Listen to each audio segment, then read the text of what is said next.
So this is Daniela Matchell, and I will be recording a video to talk about my painting process and how I explain to you what I mean by helping the viewer that sees the painting for the first time to enjoy the painting in a way that he or she may not have thought on how to enjoy it before.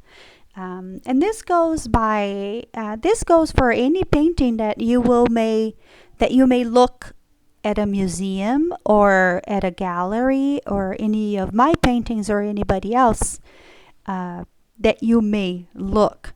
In this painting, for example, this painting is called Favelas Midday. This is a fictitious favelas painting. It's a very busy hillside, town, or community, and you can see a lot of aspects that are used in several of my paintings of the same subject. The painting is of the favelas where the people that live there have been living there for the longest time, and I got to visit several of them when I visited Rio in my travels for the past few years. I visited working with nonprofit organizations in Rio and working with the children that live in those communities. And I've seen several of those children just running up and down the steps and the different little roads that go between the little homes that are in these communities. If you look at the painting closely and look at it around the edges, starting here from the bottom left corner where my signature is, right here on the left corner, you start noticing the first layers I laid on the canvas prior to painting.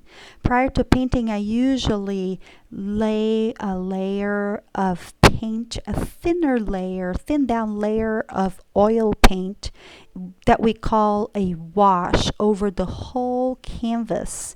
And that gives me the opportunity to start tracing my first ideas for the initial composition of the painting. In this case, I used yellow gold color of oil.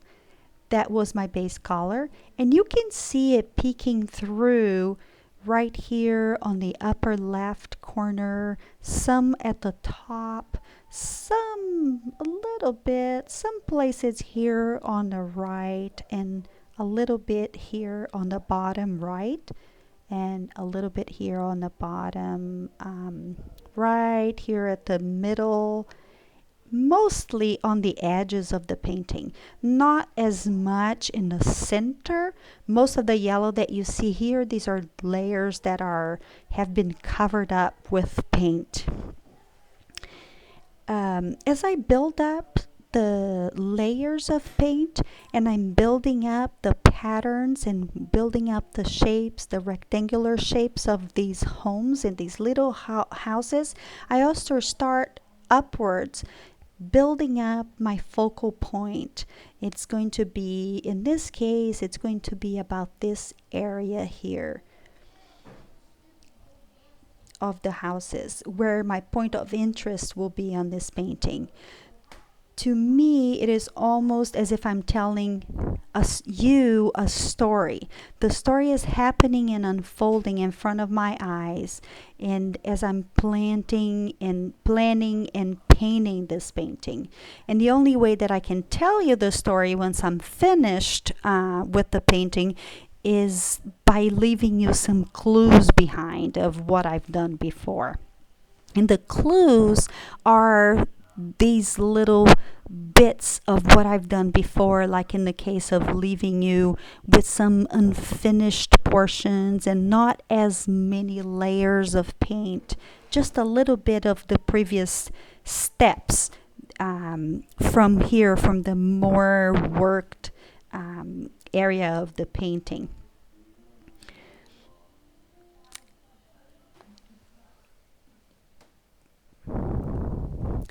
As you notice here in this area, the more vibrant colors here in the more center, the layers are more abundant in this area here.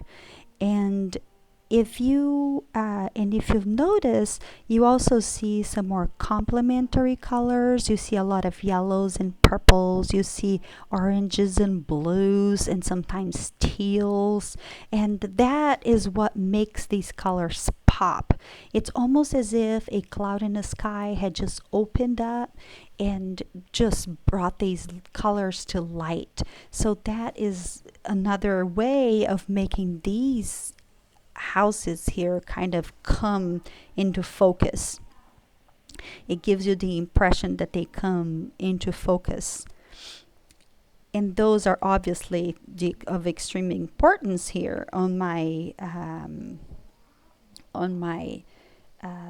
painting. The other detail are these darker lines, and you see that the darker lines, they're not necessarily just coming here from where my signature is towards the important part of this focal point.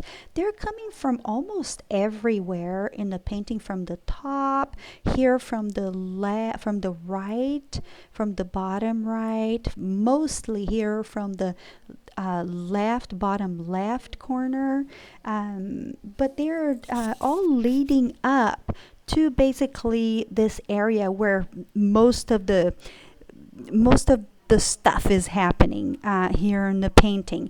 But I'm almost telling you, like, hey guys, come pay attention. There's something really interesting, really fun happening in this area of the painting. Come take a look at that.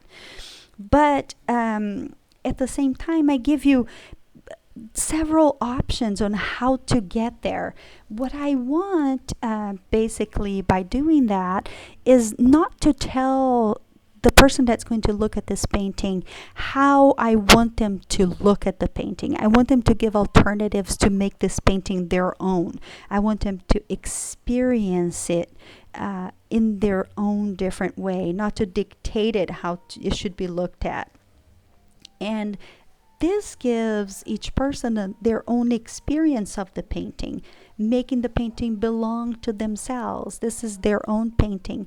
And each time they look at the painting from a different way, and they can run up these hills going here to where all the party is their own way, the painting becomes their own, and they tell a story on their own, and not necessarily the same story that I told myself as I was painting it, but a story that is totally of their own. And as long as people take their own way of looking at paintings and make it their own once they're looking at different paintings like that, and look at it through their eyes, looking at the clues through my brush strokes and the colors, and I think this is the fun part. This is something that my family and I do once I finish a painting in my studio. We have fun just looking at paintings and looking at how many ways we can get to different parts or through and across paintings. So this is something fun that you can do with any painting, really, not just mine. I hope that you're able to find your own way at looking at my paintings and many other paintings out there, and that you'll find all the hidden clues that I have here on my painting. I hope you enjoy your time. Thank you so much for watching this video, and see you next time.